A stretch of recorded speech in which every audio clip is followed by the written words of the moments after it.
Ruas TV, rutin walaupun sedikit. Bismillahirrahmanirrahim. Alhamdulillah wassalatu wassalamu ala Rasulillah wa ala alihi wa sahbihi wasallam wa ba'du. Rabbi shrah li sadri wa yassir li amri wahlul 'uqdatan min lisani yafqahu qawli.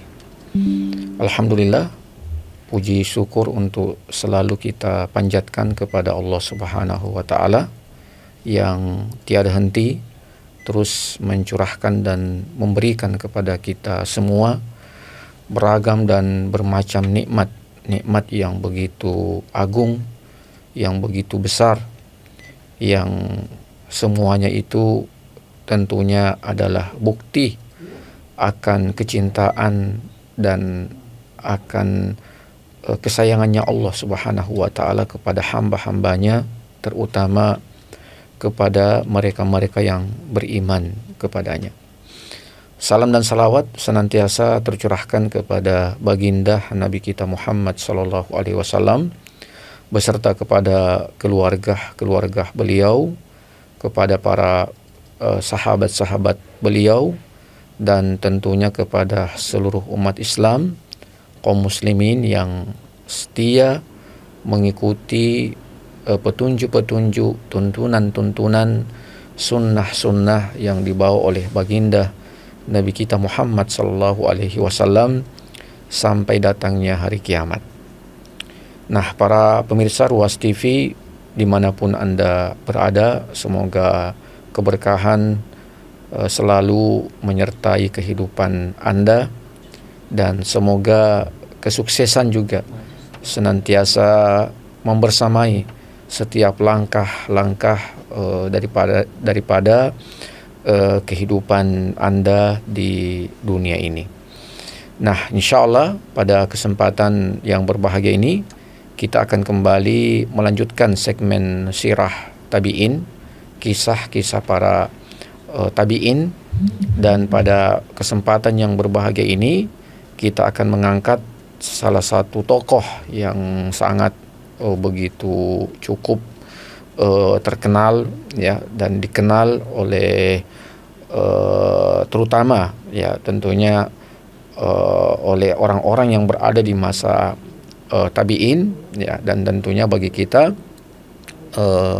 juga kita mengenal ya tokoh ini dari apa yang datang ya, berupa penuturan, berupa saksi sejarah ya, berupa lembaran ya sejarah tentang tokoh yang akan menjadi tema kita pada kesempatan yang berbahagia ini. Nah, siapakah tokoh itu? Nah, tokoh tabi'in yang kita akan kaji dan kita akan ambil beberapa pelajaran-pelajaran penting, yaitu Ahnaf bin Qais ya, Ahnaf bin Qais. Nah, mendahului apa yang menjadi tema kita pada kesempatan yang berbahagia ini tentang tokoh tabi'in yang bernama Ahnaf bin Qais ya, maka terlebih dahulu kita akan berkenalan dengan latar belakang sejarah singkat tentang beliau ya.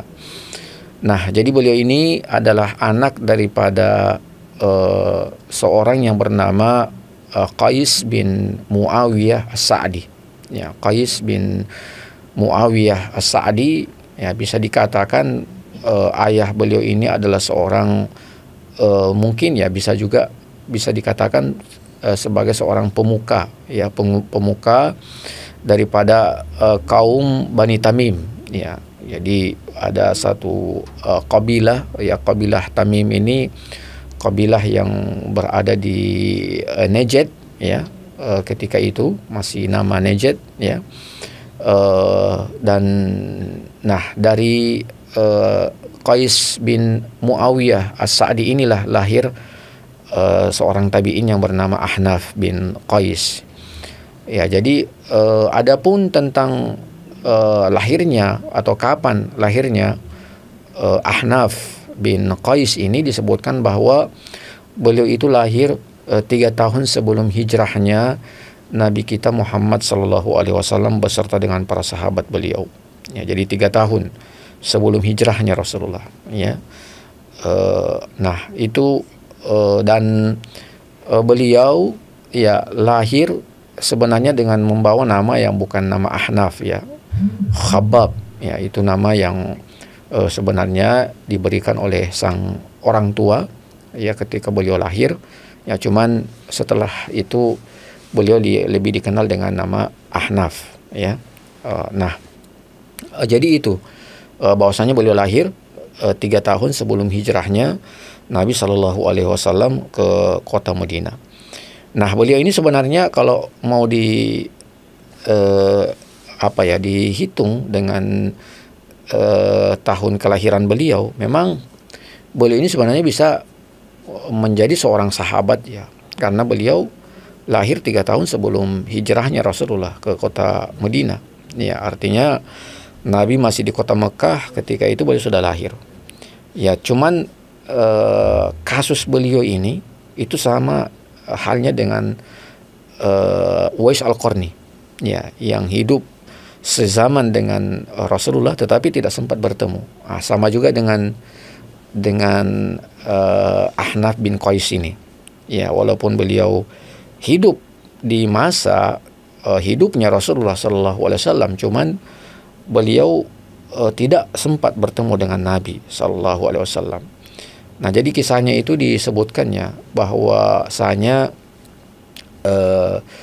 Nabi Sallallahu Alaihi Wasallam itu mengutus beberapa sahabat ke Bani Tamim, ya, yaitu suku di mana Ahnaf bin Qais itu dilahirkan. Ya, jadi Nabi mengutus beberapa sahabat untuk mendakwahkan Islam ke kampung Bani Tamim.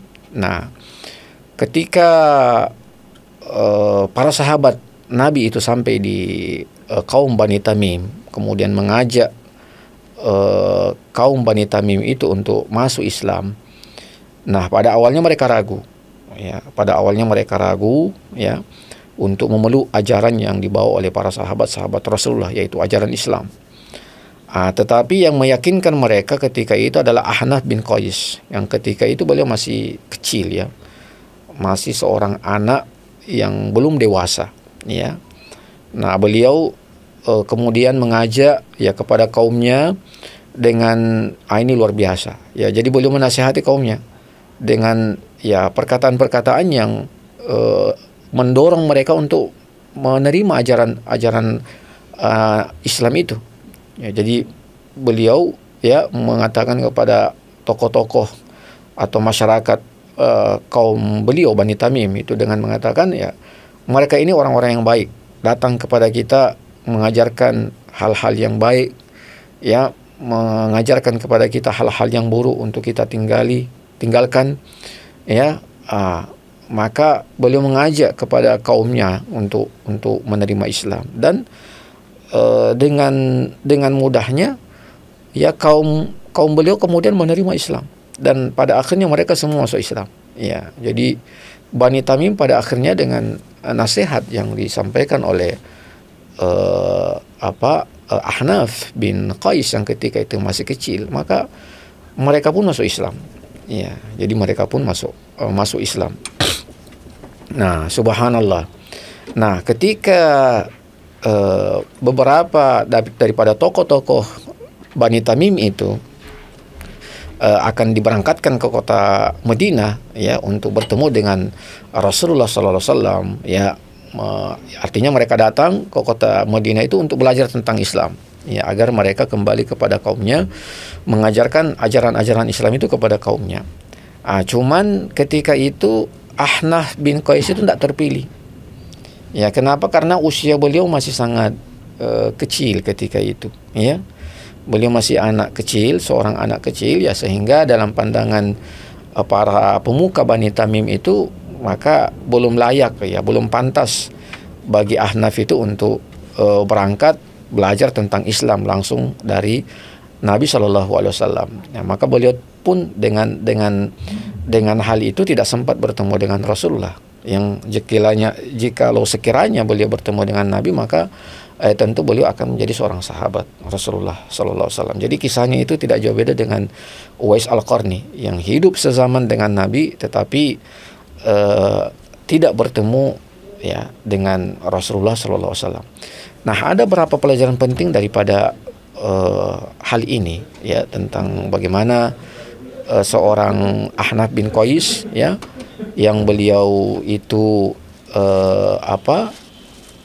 ya, yang pertama yang kita bisa ambil di sini bahwasanya ternyata ya mengajak orang kepada kebaikan itu bukan tanggung jawab orang lain. Artinya ya bukan berarti kita tidak punya tanggung jawab. Ya, jadi dakwah kepada orang lain, mengajak kepada orang lain suatu kebaikan itu adalah tanggung jawab kita semua. Balighu anni walau ayat. Ya, sampaikan kepada orang tentangku, tentang Islam ini, walaupun dengan satu ayat saja. Nah, itulah yang dilakukan oleh siapa? Oleh Ahnaf bin Qais. Ya, jadi beliau datang kepada kaumnya, ya, mengajak kepada mereka untuk mereka memeluk Islam, ya, menerima dakwah yang dibawa oleh para sahabat Rasulullah. Nah, yang kedua, kita di sini melihat bagaimana kesungguhan para sahabat Rasulullah SAW. Ya, kesungguhan mereka untuk apa? Untuk bagaimana hidayah Islam itu bisa sampai kepada orang lain.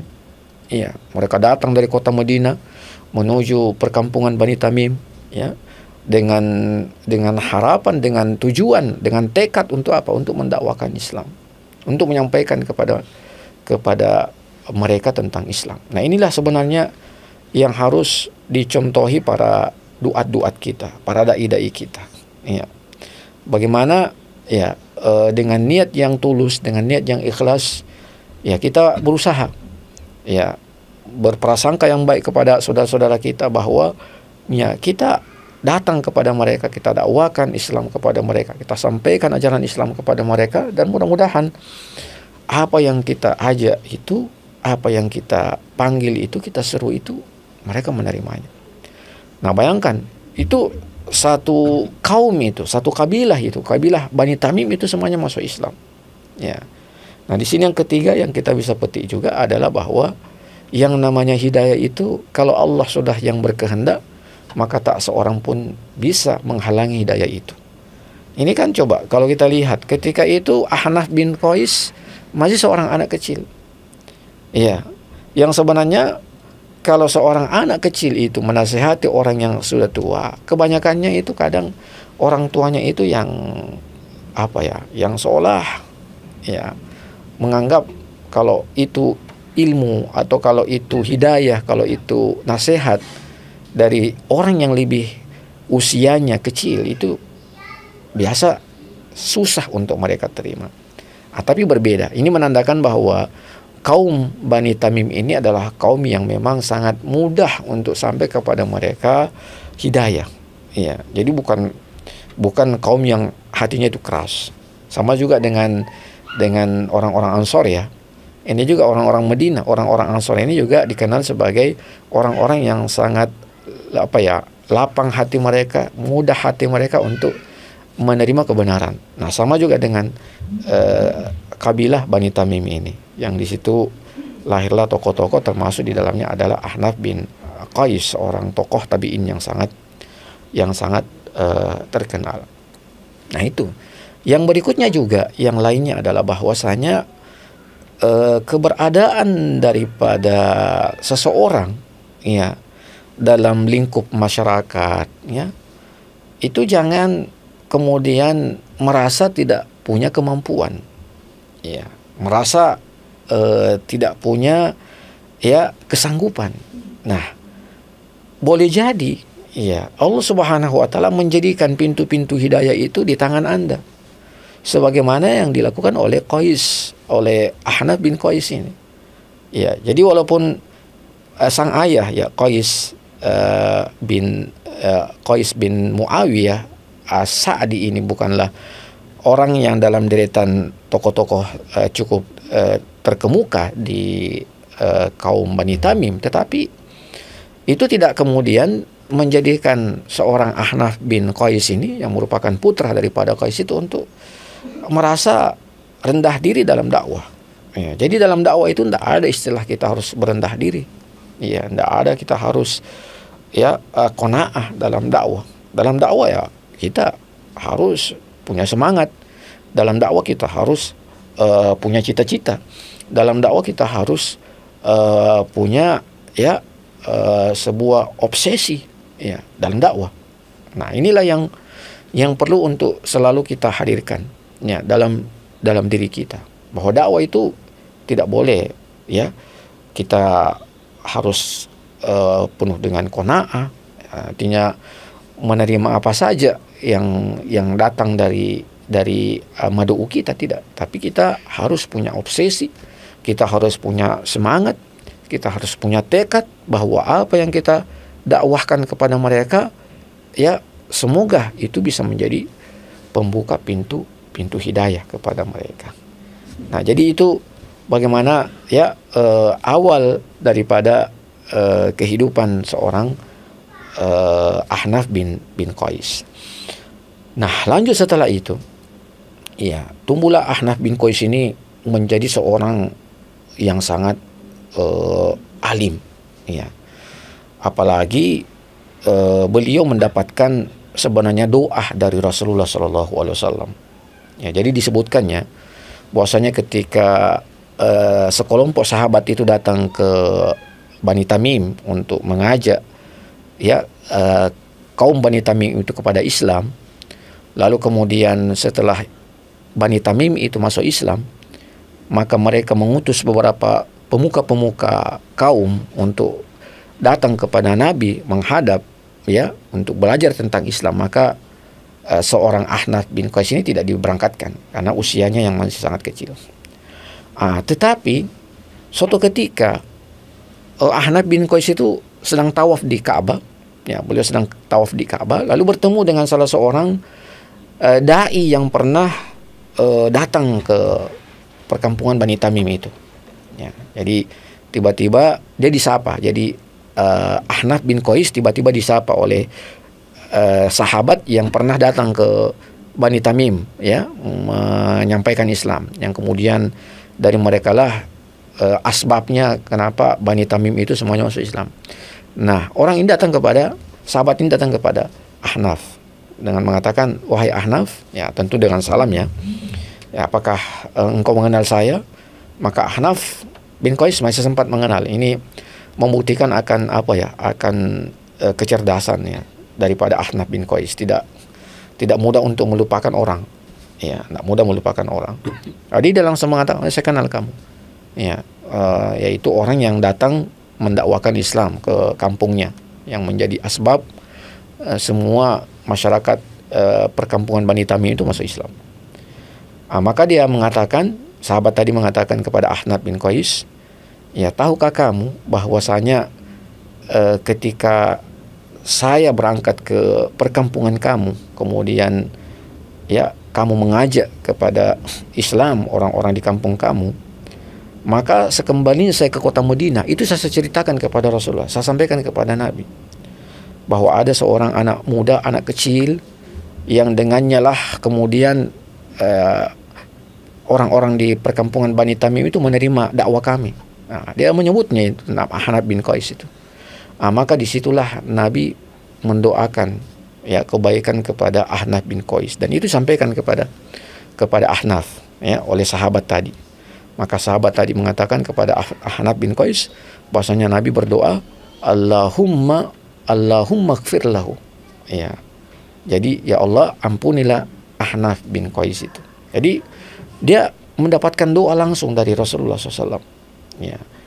Makanya sempat ada perkataan dari Ahnaf bin Qais ketika mendengarkan bahwa Nabi berdoa kebaikan kepadanya, maka Ahnaf bin Qais mengatakan, jikalau sekiranya ya semua amalan-amalan saya ini diperhadapkan kepada Allah Subhanahu wa taala, maka saya cuma berharap bahwasanya ya doa Rasulullah itu yang beliau doakan untuk saya kebaikan, itulah yang Allah terima.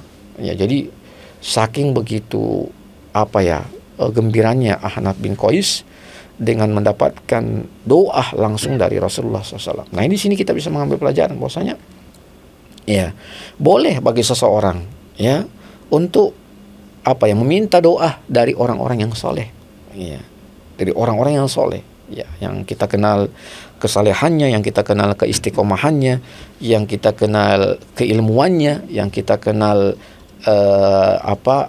keikhlasannya. Minta dari apa namanya, dari mereka itu doa. Ya, sama juga dengan pesan Nabi SAW kepada Umar bin Khattab. Ya, ada pesan Nabi kepada Umar bin Khattab. Nabi mengatakan, kalau engkau suatu ketika bertemu dengan Uwais Al-Qarni, maka mintalah doa darinya, karena Uwais adalah orang yang mustajab doa, orang yang mustajab ketika beliau berdoa. Sama juga dengan kisah antara Nabi dengan Ahnaf bin Qais. Jadi Nabi mendoakan, ya. Jadi Masya Allah, ketika Nabi berdoa itu bukan sesuatu yang, ya, memang Nabi itu sama dengan ketika Nabi mengatakan ini adalah calon penduduk surga, ini adalah calon penduduk surga. Jadi bisa dikata bahwa rekomendasi Rasulullah SAW itu sebenarnya adalah membawa rekomendasi Allah Subhanahu Wa Taala, karena tidak satupun perkataan yang keluar dari lisan Nabi kecuali itu adalah wahyu. Wa ma yantiqu anil hawa in huwa illa wahyun yuha. Tidaklah suatu perkataan yang keluar dari lisan Rasulullah kecuali itu adalah wahyu yang Allah wahyukan kepadanya. Nah, jadi ini yang luar biasa yang didapatkan oleh seorang Ahnaf bin Qais. Ya, doa. Kenapa beliau mendapatkan doa yang begitu sangat luar biasa dari Nabi sallallahu alaihi wasallam? Karena jasa beliau. Iya. Walaupun Ahnaf bin Qais tidak pernah berharap apa yang beliau lakukan itu akan mendapatkan imbalan. Iya. Tidak pernah beliau berharap seperti itu. Nah, inilah di sini kita diajarkan tentang bagaimana yang namanya keikhlasan itu, yang namanya ketulusan itu dalam beramal. Iya. Tapi yakinlah bahwasanya amalan apapun yang kita lakukan dengan penuh ketulusan, dengan penuh keikhlasan, walaupun kita tidak pernah berharap, ya, ada yang memberikan balasan dari amalan itu, maka kita cuma berharap yang memberikan balasan itu adalah Allah Subhanahu Wa Taala. Ya, dan keberkahan yang sungguh luar biasa, ya, yang betul-betul didapatkan oleh seorang Ahnaf bin Qais dari doa Rasulullah Sallallahu Alaihi Wasallam.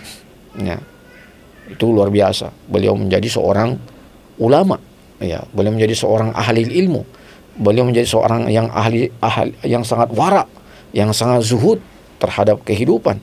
Ya, beliau menjadi seorang yang sangat pemberani, beliau menjadi seorang yang menjadi penakluk, pembuka, ya, dari beberapa wilayah yang kemudian menjadi, ya, wilayah Islam.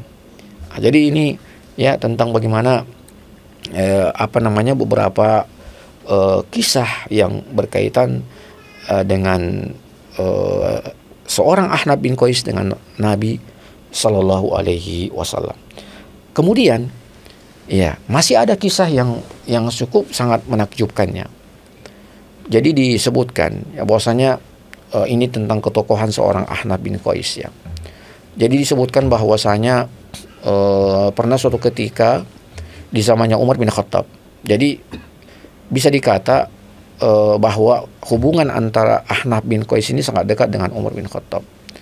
Ya, jadi disebutkan bahwa ketika di masa Umar bin Khattab, itu kan terjadi yang namanya Al-Futuhat Al-Islamiyah, penaklukan wilayah-wilayah, ya, untuk menjadi wilayah Islam. Nah, ketika itu salah seorang pemimpin perang yang diutus oleh Umar bin Khattab untuk menaklukkan Persia ketika itu, yang bernama Utbah bin Ghazwan. Ya, jadi Utbah bin Ghazwan ini seorang panglima perang yang ketika itu memimpin pasukan kaum muslimin untuk penaklukan wilayah-wilayah Persia. Ya, ini memang yang sangat berjasa dalam penaklukan wilayah-wilayah Persia itu adalah Umar bin Khattab. Ya, makanya kebencian yang sangat besar, ya, dari mereka terhadap Umar bin Khattab, ya, karena beliaulah yang kemudian menaklukkan itu wilayah-wilayah Persia.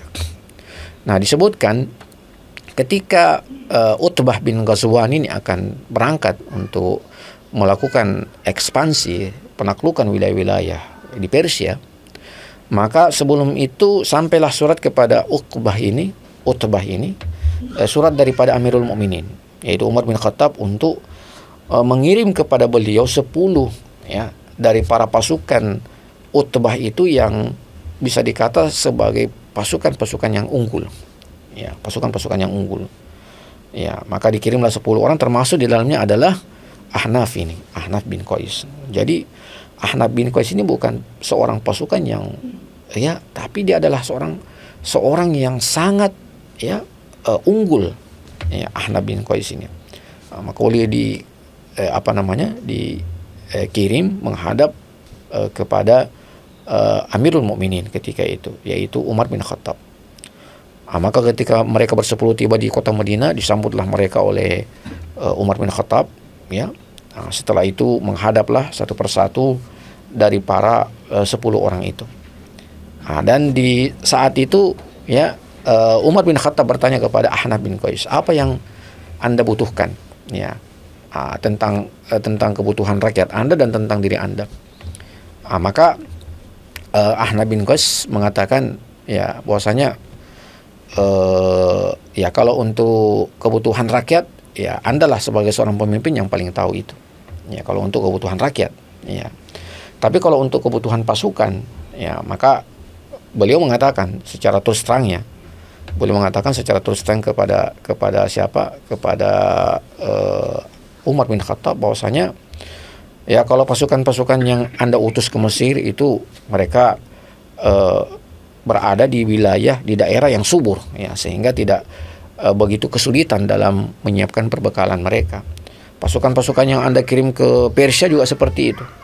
Ya, di Persia itu tempatnya sangat sangat bagus, baik. Ya, jadi pasukan itu tidak terlalu mendapatkan permasalahan.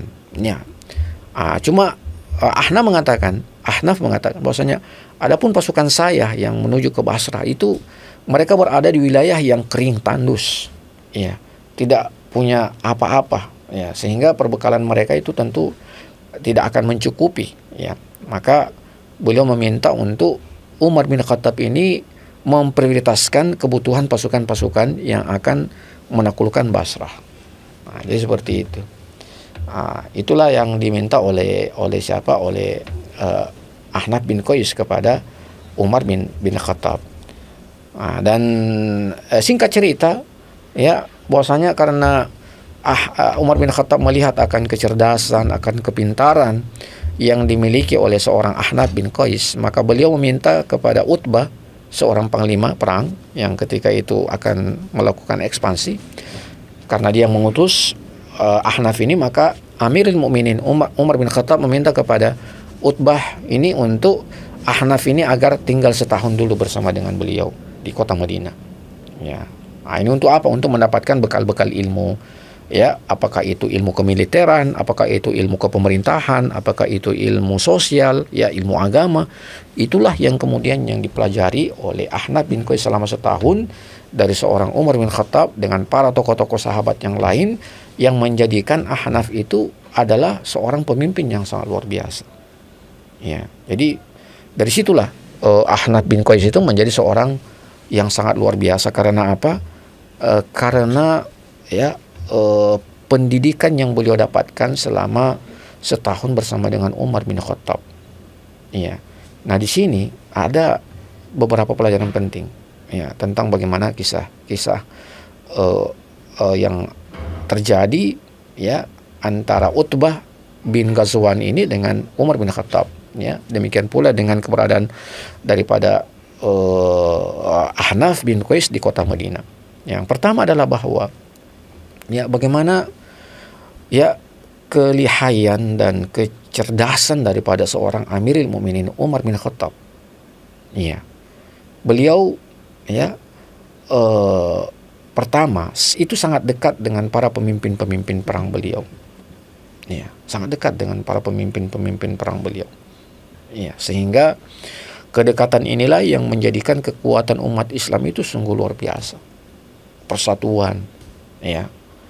Tidak adanya pertikaian, tidak adanya perselisihan di antara mereka. Jadi sebagai seorang pemimpin itu bagaimana pemimpin itu mampu memberikan simpati, mampu memberikan ya pengayoman, mampu memberikan sebuah rasa, mampu memberikan sebuah kebahagiaan kepada para pemimpin-pemimpin perang beliau. Ya, dan itulah yang dilakukan oleh seorang Umar bin Khattab. Dan yang kedua adalah kecerdasan, kepandaian daripada Umar bin Khattab yang meminta kepada Utbah bin Ghazwan itu untuk mengutus 10 orang dari para pasukannya itu yang unggul. Ya. Nah, salah satunya itu adalah Ahnaf bin Qais ini. Ya, jadi ketepatan dalam pemilihan seseorang itu sangat penting dalam kepemimpinan. Ya. Jangan berikan kepemimpinan kepada seseorang yang tidak tepat. Ya, makanya ini sejalan dengan sabda Nabi sallallahu alaihi wasallam bahwasanya Nabi mengatakan ya bahwa kepemimpinan itu ya harus diberikan kepada yang ahlinya. Ya. Jadi kata Nabi, iza wudi al-amru li ghairi ahlihi fantazir sa'ah. Ya. Jadi kalau suatu urusan itu diletakkan kepada yang bukan ahlinya, maka akan terjadi kerusakan. Ya, akan terjadi kerusakan. Nah, jadi sangat tepat ya dari seorang Umar bin Khattab yang minta ada 10 orang yang diutus kepada beliau. Kemudian sangat tepat juga pemilihan daripada seorang Utbah bin Ghazwan memilih salah seorang dari 10 itu adalah Ahnaf bin Qais untuk datang kepada Umar ya untuk menjalani masa-masa pendidikan. Ya, jadi sebenarnya konsep pendidikan itu sudah begitu sangat kental, baik itu di masanya Rasulullah, ya, di masanya Abu Bakar As-Siddiq, bahkan di masanya Umar bin Khattab. Sudah ada itu konsep-konsep pendidikan. Ya, walaupun sekarang ini kan dikembangkan secara modern konsep pendidikan itu, tapi konsep pendidikan itu sudah ada. Bahkan itulah yang dilakukan oleh Umar bin Khattab. Ya, tentang sebuah konsep pendidikan yang kemudian hari ini diadopsi oleh konsep pendidikan militer misalnya. Itu kan ketika itu kan militer itu Ahnaf bin Qais, dia seorang militer. Ya, maka karena dilihat beliau sangat unggul ya dan cocok untuk menjadi pemimpin, maka beliau ditarik dulu untuk ya melanjutkan pendidikan beliau. Artinya ditingkatkan kompetensi beliau, ditingkatkan kapasitas beliau, ditingkatkan kualitas kemampuan beliau, yang akan memang melanjutkan berbagai pekerjaan-pekerjaan besar yang akan datang. Karena pekerjaan besar memang ketika itu adalah untuk apa? Untuk ekspansi wilayah. Itulah pekerjaan yang paling terbesar, perluasan wilayah. Ya. Adapun untuk urusan-urusan internal pemerintahan itu kan bagi seorang Umar itu sangat ya tidak terlalu sulit lah ya bagi seorang Umar bin Khattab, karena beliau adalah seorang yang sangat beliau ahli dalam pemerintahan.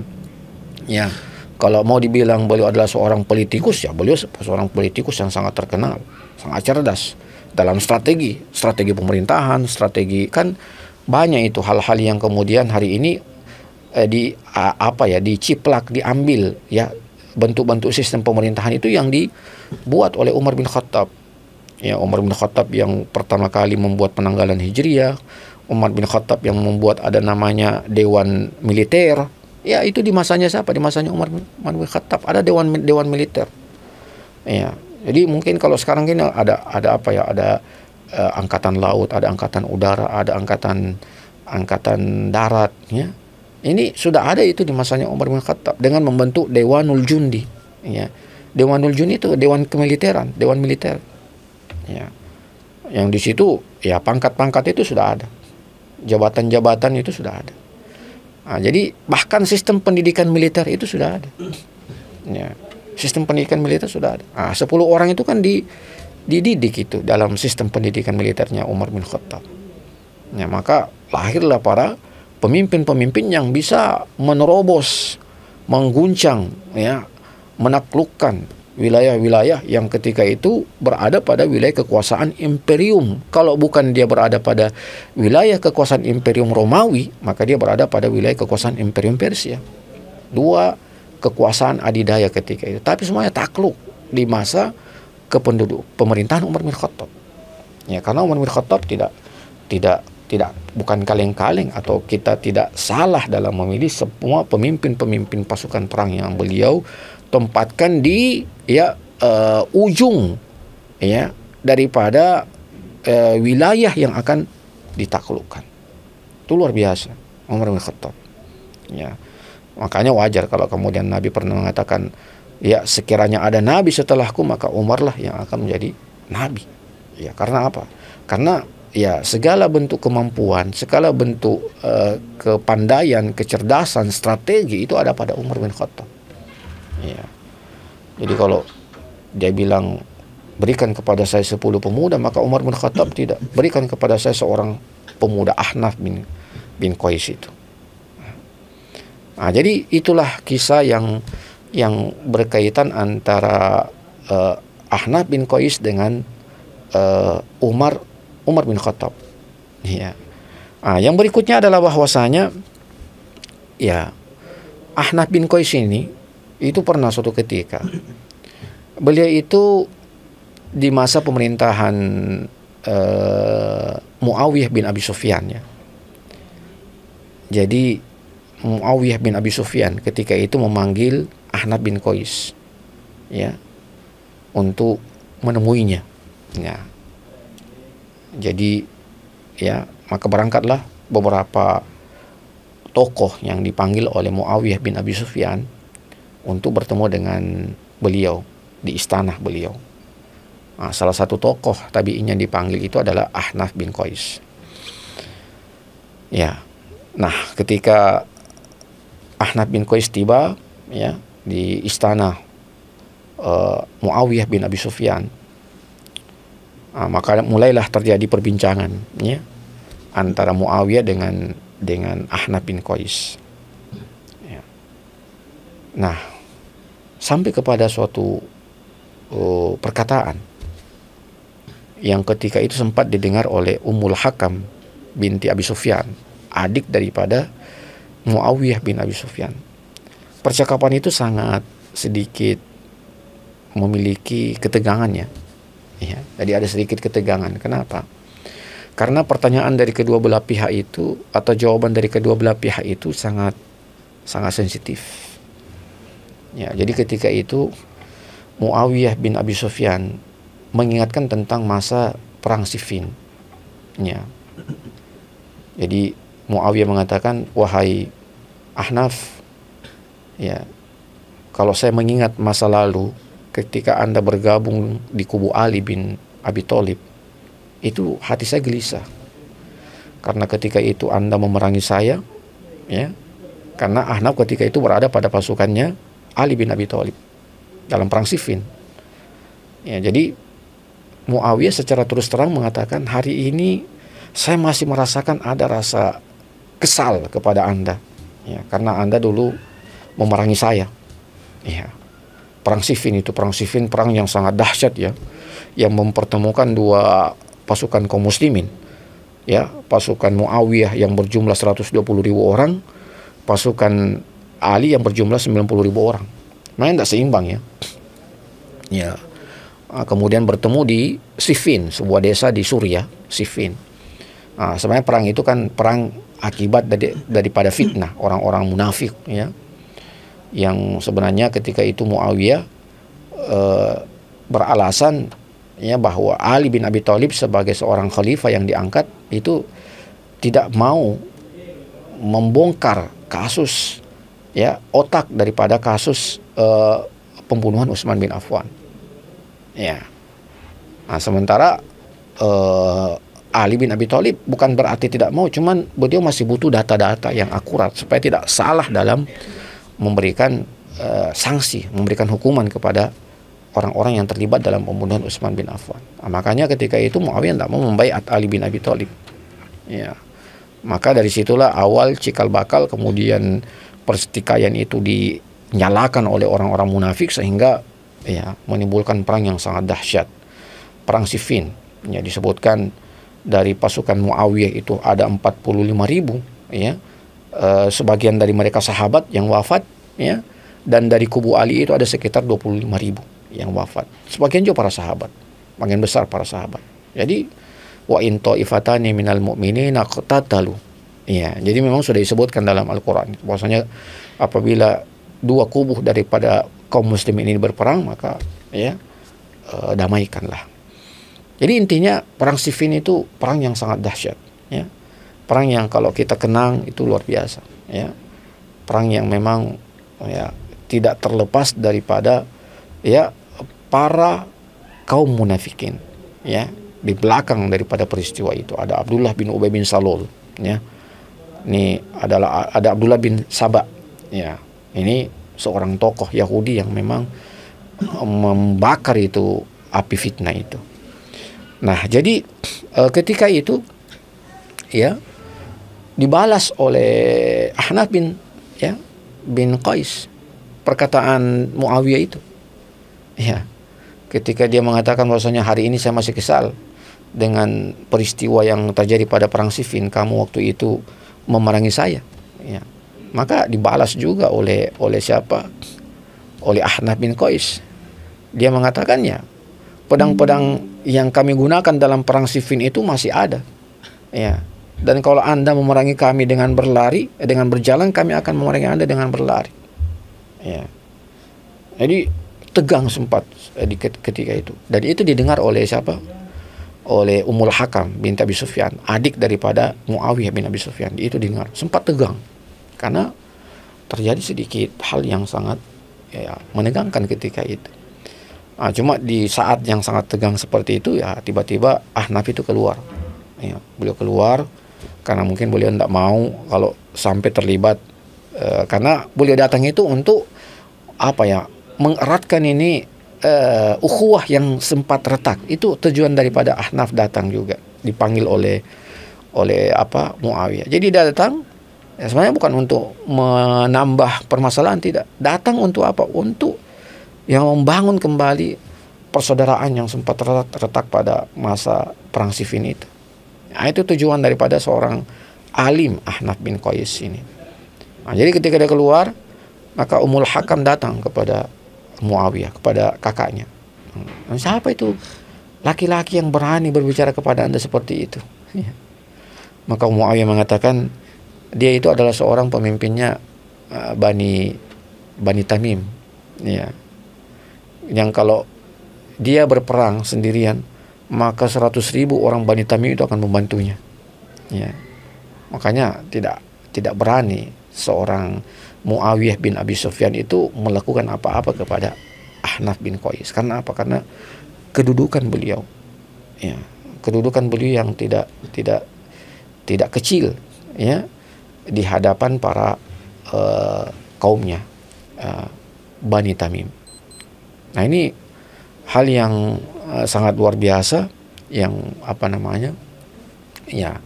yang terjadi pada antara Muawiyah bin Abi Sufyan dengan seorang Ahnaf bin Qais. Nah, apa yang kita bisa ambil dari kisah itu, dari hikmah itu? Ada beberapa hal yang penting. Yang pertama adalah bahwasanya keberanian seseorang itu adalah hal yang sangat penting selama dia berada pada kebenaran. Nah, itulah yang membawa seorang Ahnaf bin Qais itu tidak takut, walaupun yang beliau hadapi itu adalah seorang khalifah, seorang pemimpin. Beliau datang ya ketika dipanggil, ya, dengan satu keberanian bahwasanya ya kalaupun Muawiyah harus mengungkit itu kisah perang, dan itu sudah ditahu sebenarnya. Jadi ketika Ahnaf bin Qais akan berangkat, beliau sudah tahu hal apa yang akan dia dapatkan dari Muawiyah. Pasti permasalahan tentang masalah perang Siffin itu. Ya, tapi seorang Ahnaf itu bukan seorang pengecut, bukan seorang yang penakut, tidak. Beliau seorang pemberani. Ya. Bukan berarti beliau mengandalkan kaumnya yang ratusan ribu, tidak. Memang beliau seorang yang sangat pemberani, ya, karena beliau yakin dia adalah ya benar ketika itu, ya, dalam perang Siffin, ya. Dan memang ya itulah kepribadian seorang Ahnaf bin Qais yang sempat mendapatkan doa daripada Nabi kita Shallallahu Alaihi Wasallam. Ya, ini sifat pemberani ini. Inilah yang harus ditanamkan, terutama kepada para generasi muda kita hari ini. Berani untuk membela kebenaran, berani untuk menegakkan kebenaran. Ya, walaupun ya berbagai tantangan, berbagai rintangan memang harus berhadapan langsung dengan para penegak kebenaran itu. Ya.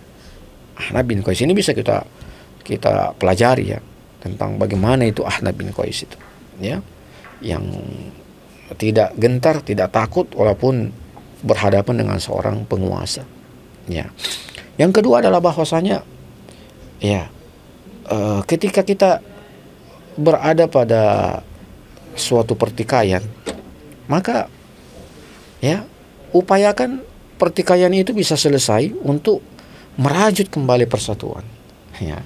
Dan itulah yang dilakukan oleh Ahnaf bin Qais. Jadi dia berusaha untuk bagaimana menyampaikan pesan-pesan ukhuwah itu, persatuan itu kepada siapa? Kepada Muawiyah bin Abi Sufyan.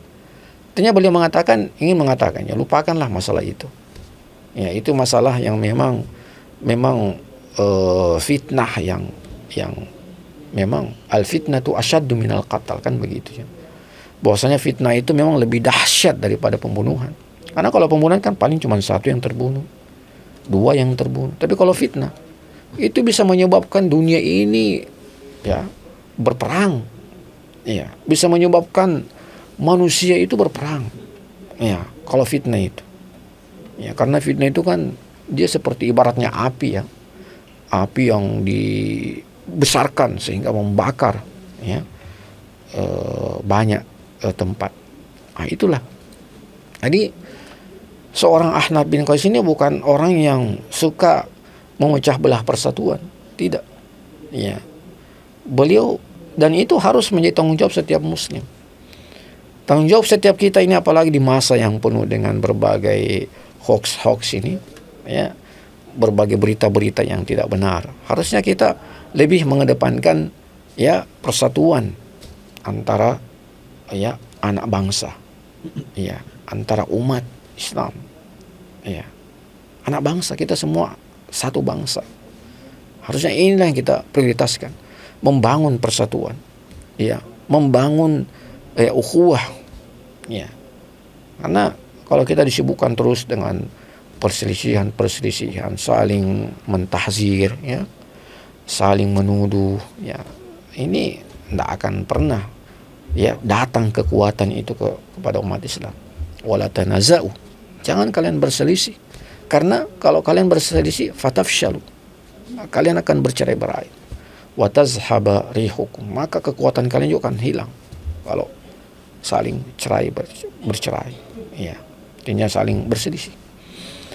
Nah, itulah yang harus, itu kan peristiwa apa ya, perang Siffin itu yang tadi kita sebutkan itu, 45.000 orang dari pasukan Muawiyah yang wafat, bahkan sebagian besar dari para sahabat, 25.000 dari pasukan Ali, ya, bahkan ya orang-orang munafik tadi itu ya kembali memunculkan satu kelompok yang mereka sebut dengan kelompok Khawarij.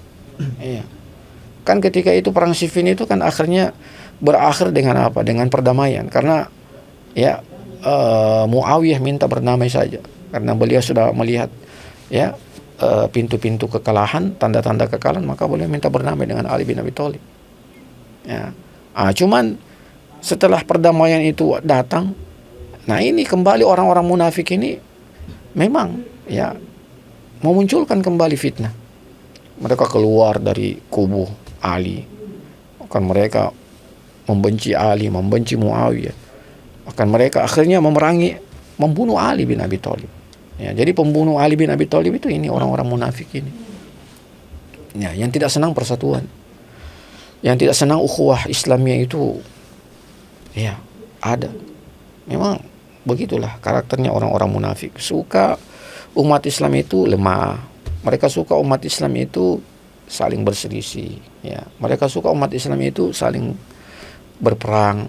Ya, jadi bukan umat Islam. Karena kalau kita lihat ajaran-ajaran Islam kan, masya Allah, ajaran Islam itu kan semua mengajarkan kepada kita ukhuwah, wala tanaza'u, ya, mengajarkan kepada kita ya persaudaraan.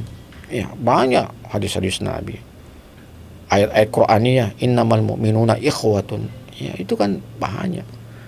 Bahwasanya landasan asas daripada ajaran Islam itu adalah membangun persaudaraan. Ya, makanya Nabi mengatakan tidak ada yang lebih utama orang Arab dari orang Ajam atau orang Ajam dari orang Arab, tidak ada. Ya. Kalau semuanya ya baik, maka semuanya punya hak. Ya, semuanya punya kesempatan. Ya. Nah, itulah yang apa namanya, yang harus dibangun oleh umat Islam hari ini. Membangun kebersamaan, membangun ukhuwah. Makanya Muawiyah ketika berkuasa itu kan disebut dengan Amul Jamaah, tahun jamaah, tahun ukhuwah, tahun persaudaraan. Karena kelompok-kelompok yang bertikai itu menjadi bersatu semuanya. Nah, itu disebut dengan Amul Jamaah. Ya, ya jadi ini yang harus menjadi hal yang perlu diwaspadai oleh setiap anak bangsa, oleh setiap umat Islam, ya, oleh setiap kaum muslimin. Ya, hal-hal yang sangat penting menjaga persatuan itu. Nah, yang berikutnya adalah bahwasanya Ahnaf bin Qais ini adalah seorang yang sangat mengenal, ya, karakter, ya, mengenal medan-medan yang kapan dia harus berbicara dan kapan dia harus diam. Inilah seorang Ahnaf bin Qais. Ya. Jadi menempatkan perkataan itu tepat pada tempatnya. Ya, tepat sesuai dengan porsinya. Ya, itulah yang kita kenal pada diri Ahnaf bin Qais itu. Nah, sehingga ya kebenaran tetap tersampaikan. Ya, kebenaran tetap tersampaikan. Ya. Ya, inilah yang tentu adalah merupakan satu karakter yang sangat luar biasa pada diri seorang Ahnaf bin Qais. Nah, pada akhirnya sampailah kita pada sesi terakhir daripada kisah tentang seorang tabi'in Ahnaf bin Qais. Ya, apa yang tadi telah kita sampaikan itu mudah-mudahan bisa bermanfaat untuk kita, dan memang masih banyak hal-hal yang sangat penting tentang Ahnaf bin Qais, ya, yang memang sungguh kalau kita mau membuka tentang lembaran kehidupan beliau sangat luar biasa. Ya, beliau adalah murid-murid dari para sahabat-sahabat Rasulullah SAW. Adapun tentang wafat beliau itu disebutkan wafat tahun 73 Hijriah, ya. Beliau wafat, ya, tentu dengan membawa segudang, ya, ilmu, membawa segudang, ya, kebenaran, ya, yang tentu, ya, adalah untuk menjadi kebaikan bagi umat ini. Ya, walaupun beliau telah wafat, tetapi sejarah tetap akan mengenang tentang bagaimana, ya, usaha yang telah beliau lakukan, bagaimana perjuangan yang telah beliau lakukan, khususnya dalam penyebaran Islam, ya, ekspansi wilayah-wilayah untuk menjadi wilayah Islam. Itulah buah daripada kerja-kerja para tokoh-tokoh tabi'in, termasuk di dalamnya adalah Ahnaf bin Qais. Nah, mudah-mudahan ini bisa bermanfaat untuk kami pribadi dan kepada para penonton, para pemirsa dimanapun Anda berada. Mohon maaf apabila masih ada yang kurang dari kami, dan yang benarnya itu semuanya datangnya dari Allah Subhanahu wa ta'ala. Saya undur diri, saya tutup dengan membaca doa penutup majelis. Subhana rabbika rabbil izzati amma yasifun, wassalamun alal mursalin, walhamdulillahi rabbil alamin, wassalamualaikum warahmatullahi wabarakatuh.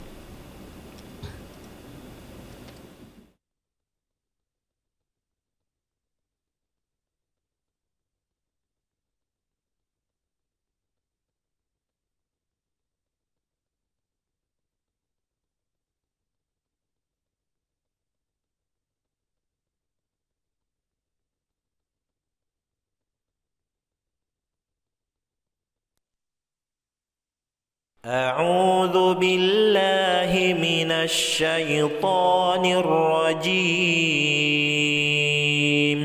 بسم الله الرحمن الرحيم. عما يتساءلون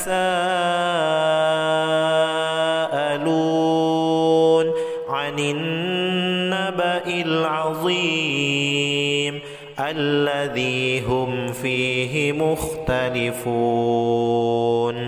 كلا سيعلمون ثم كلا سيعلمون ألم نجعل الأرض مهادا والجبال أوتادا وخلقناكم أزواجا وجعلنا نومكم سباتا وجعلنا الليل لباسا وجعلنا